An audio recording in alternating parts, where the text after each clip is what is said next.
N-400 Part 8, information about your employment and the schools you attended. This used to be just information about employment, but recently they added schools too. And so this includes, in addition to schools, it includes self-employment and unemployment. And so, and in addition to that, you have any military, police, or intelligence services that you've been a member of. And so, start with the most recent as always, and go back 5 years.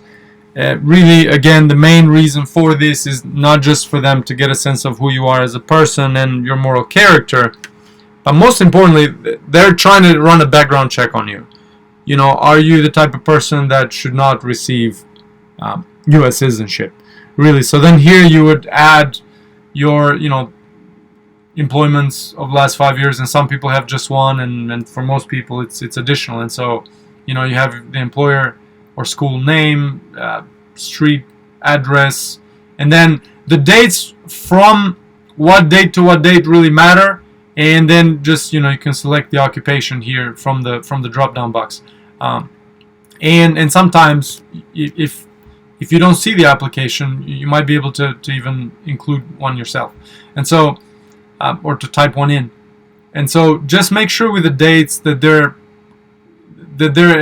somewhat exact, because a lot of times if there's an overlap, they might give you a hassle about it. Okay, and so just do that for the last 5 years. If you need additional room, you can go to the next. You can go to the additional section on page 20 at the very bottom, and you can add it, and we'll cover that in detail later.